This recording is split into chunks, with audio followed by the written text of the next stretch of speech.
Good morning, everybody. This is a live emergency update as we have this squall line that is drifting into the DFW Metroplex. The good news is that this squall line is too robust this morning, and it's going to slide through the DFW Metroplex. And once it does, that should end the tornado threat down there. But I am watching a little bit further southwest down the line, down to the southwest of Granbury.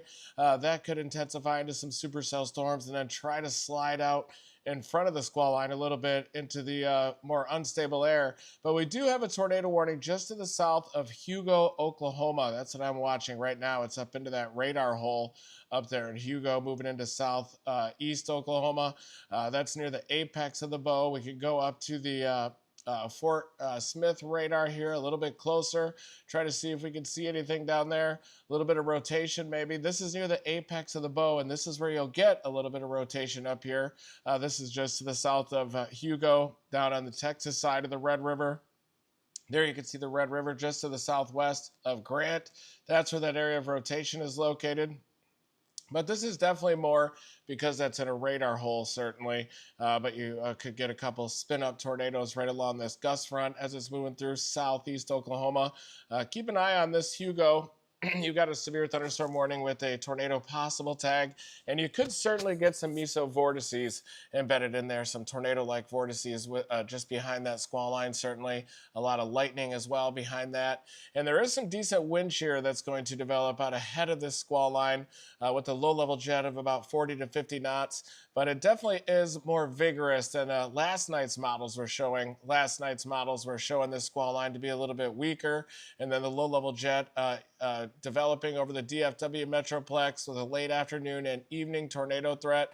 Does not look like that is going to materialize this time. This late afternoon and evening, you've got a gust front that has definitely propagated way out ahead of this massive squall line. You can see here areas like Fort Worth up toward Carrollton, Louisville areas up toward McKinney getting some very heavy rain, driving rain, and a lot of lightning as well. But this gust front is cruising southward through the DFW Metroplex, and that's going to help to mitigate the afternoon tornado potential. There's a lot of stable air back behind this gust front and a lot of heavy rain as well. And that's not going to allow the instability to build near the DFW Metroplex this late afternoon. I know that the Storm Prediction Center has a 10% hatch area and an enhanced risk right over the DFW Metroplex, anticipating this squall line to be more parallel to the upper level flow, the upper level shear vectors.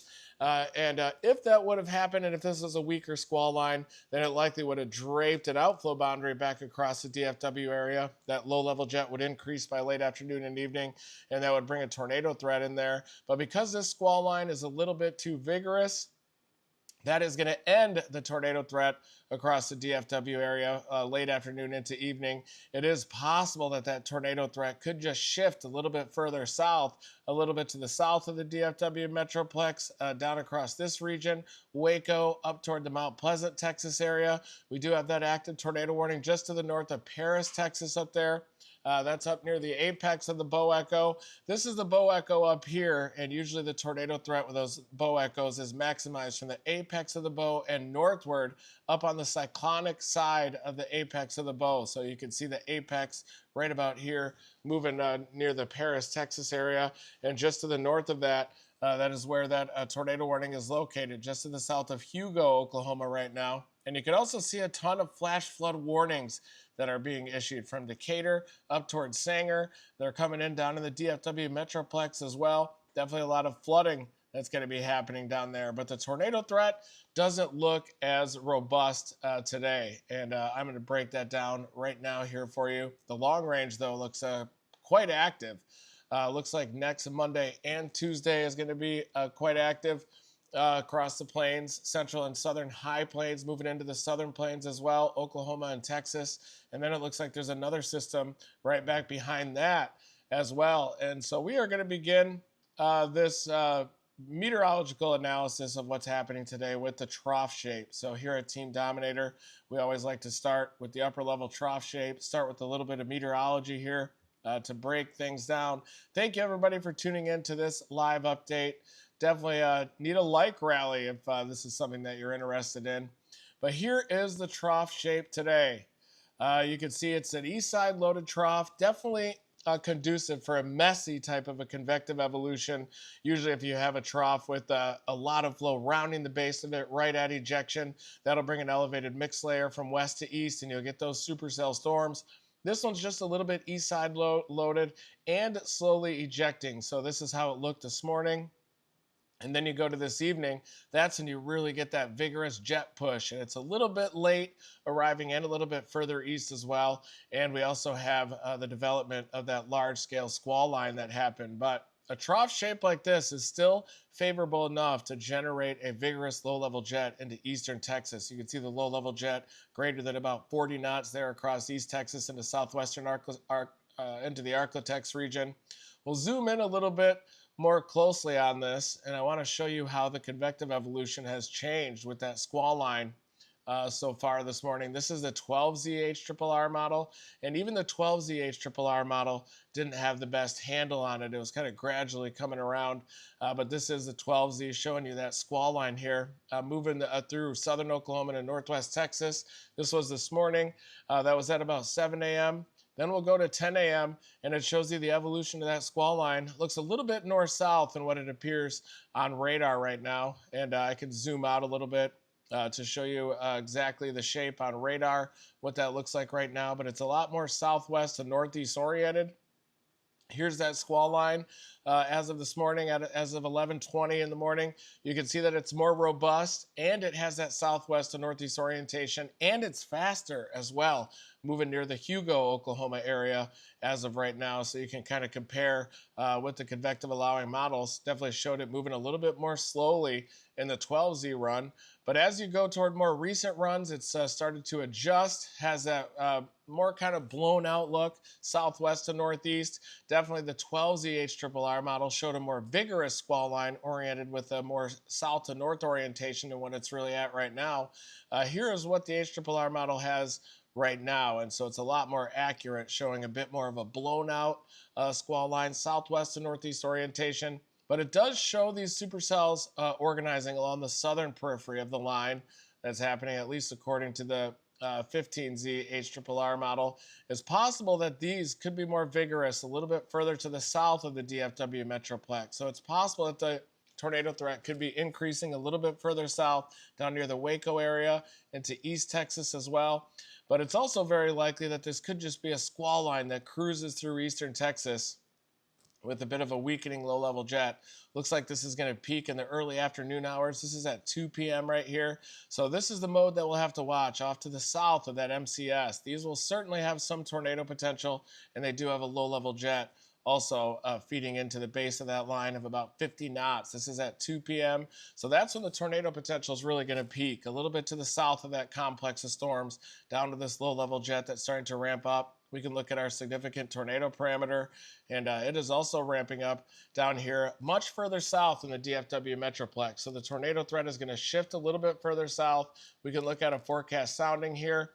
You can definitely see that that environment is going to be conducive for tornado potential down near Waco, to the east of Waco, down deep into Texas. Looks like a bit of a messy evolution, but certainly tornado potential is possible with that forecast photograph that you're seeing right there. You can definitely see the ramp up in the low-level jet, that 1 kilometer wind getting up near 50 knots up there. That is a sufficiently strong low-level jet to definitely yield some tornado potential. So here's that photograph in the upper right portion of the screen. You can see that classic hook-shaped photograph with your 1 kilometer wind accelerating up near 50 knots right there. That's what bows that photograph out. Looks a little bit messy thermodynamically, 75 over 71, but definitely could get some steeper lapse rates moving in by the early to middle afternoon portion. That's a couple hours from now, down near Waco, to the east of Waco as well. And then the environment starts to become a little bit less conducive, but 3 to 4 p.m. Looks like that's when your window is for some tornado potential down to the east of Waco. But it all depends on that squall line being a little bit weakening with time, and also the evolution of those storms to the southwest of the DFW Metroplex, moving into that environment. You can see here at about 2 p.m. it starts to become pretty favorable with your squall line, but it is moving even a little bit faster than what these models are showing, than what this convective allowing model is showing here. We can look at the 12Z 3 kilometer NAM. It seems a little bit off with the forward speed of that squall line as well, but also picks up on that environment down near Waco to the south of that. With that increase in the significant tornado parameter feeding into the south side of the line. But it does look like the 12ZH 3 kilometer NAM model is a little bit more accurate with basically the development of this squall line shifting into southeastern Oklahoma by 4 p.m., northeastern Texas. And it's possible that these this southwest portion of the line to the south of the DFW Metroplex could realize some tornado potential. So I'm interested to see what the new Storm Prediction Center outlook shows. Likely will show a southward shift of that 10% hatch area for tornado potential just to the south of the DFW Metroplex. Let's take a look at the morning MPAS model and see what it has this morning. This is the 12Z MPAS that's coming in. It's a lot more accurate with the forward speed of that squall line moving into western Arkansas.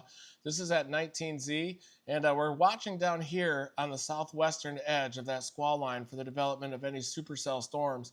Definitely looks like the HRRR model agrees with the 12Z MPAS and the evolution of this cluster of supercells along the southwest portion of the line. These are the ones we have to watch out for. And it is going to be a little bit to the southeast of the DFW Metroplex, but those are the storms that could have more vigorous tornado potential. You're looking at about 7 p.m. out here with that squall line moving through northeastern Texas. Maybe a hint at some more isolated development to the east of Austin and Waco later on by about 7 into 8 p.m. We'll have to see if we get a renegade down there as well to the northwest of College Station, to the west of College Station as well. Might get a little bit of an increase in the low-level jet. But the squall line by this time is moving into eastern Arkansas by 8 p.m., moving into the Shreveport area through eastern Texas, and we're really going to be watching the southwest portion of that line for the development of maybe some strong tornado potential down here. Back over to the HRRR model, it does show some more vigorous storms down there near the southwest portion of that line. We'll look at our updraft helicity tracks here. There you can see the updraft helicity tracks. Not very much down near the southwest portion of the line, but you can definitely see a couple of those trying to develop. And any of those that are able to tap into that strong low-level wind shear just ahead of that will have some tornado potential up there. We're working on a lot of repairs on the Dominator 3 over the next few days because it looks like the long range looks quite active next Monday and Tuesday here across Tornado Alley, central and southern portions of Tornado Alley, beginning first across the southern high plains and pushing east of that. And then it looks like there's another system coming in around May 13 and 14. So it does look very active during peak tornado season. So we're going to be mass producing sensors. Will Clay is working on that already. We're going to be working on that, so we'll be launching rockets again.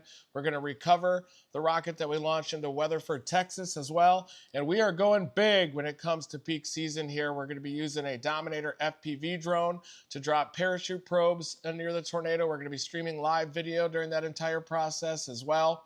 We're also going to be launching rockets into these tornadoes to get a real-time estimate of tornado intensity. That's what we're after here at Team Dominator, and you're going to see our science mission play out in real time as we're trying to drive into these tornadoes as well.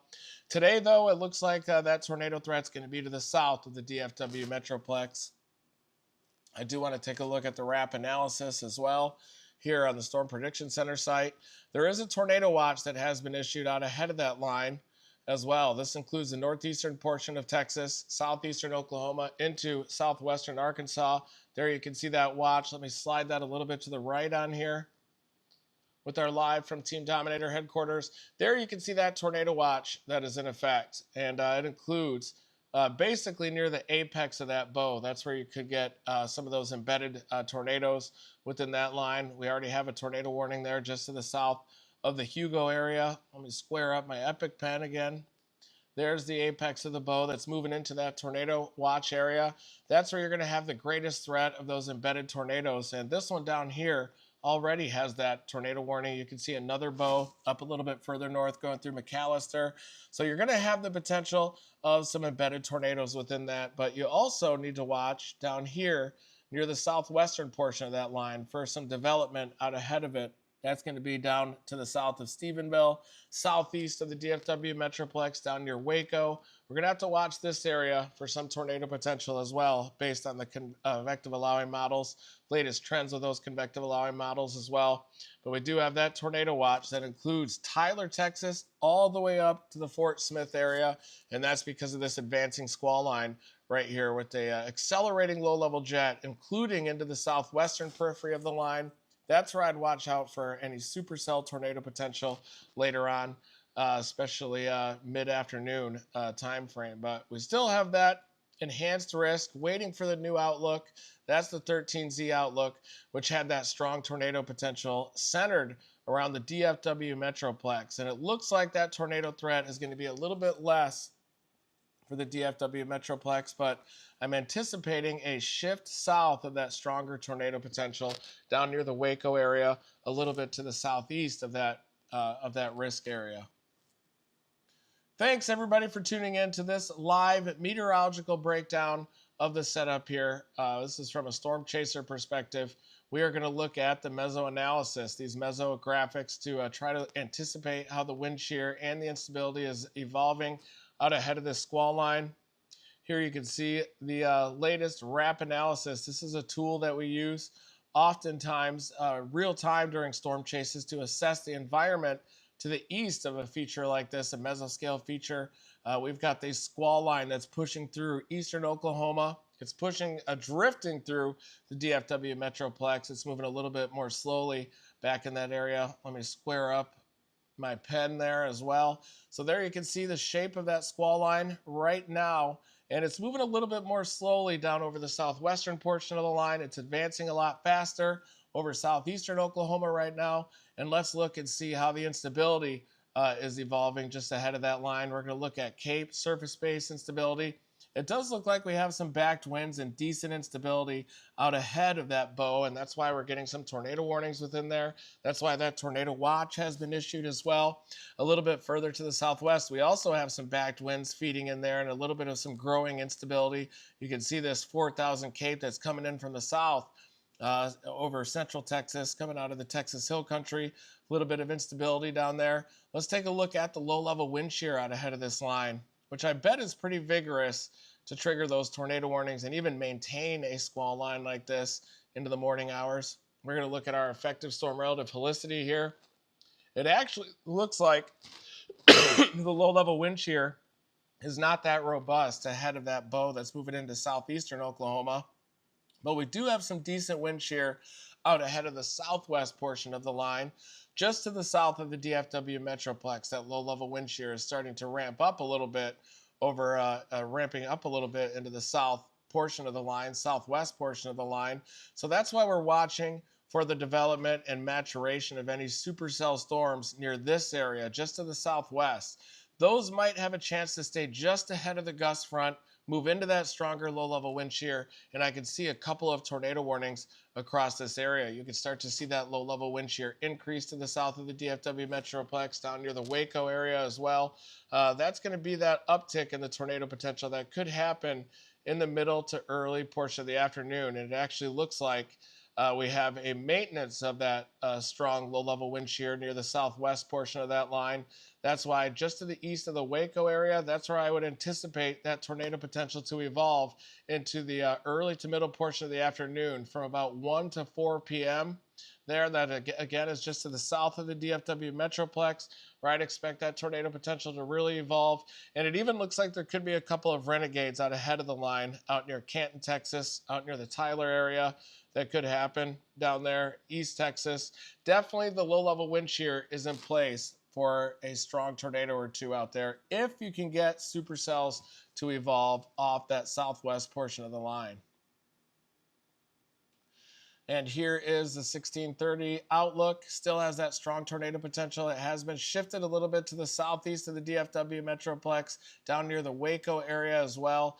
That's going to be where your strong tornado potential is going to set up to the Arklatex region as well, just to the east of the DFW Metroplex. That's where it's setting up. But you can definitely see that that strong tornado threat is over the southeastern portion of the metro. This is the latest 1630Z outlook. that you're seeing here, just to the east of Dallas, up into the southwestern corner of Arkansas, maybe back to the Waco area as well. Might even extend that a little bit further to the southeast, but that's anticipating that development of renegade supercells ahead of the squall line, maybe some embedded tornadic circulations as well in there. So I'm going to gear up the Dominator 3 here, folks. Thank you for tuning in to this live emergency update. We have some breaking updates coming in as that squall line is evolving. Never stop chasing.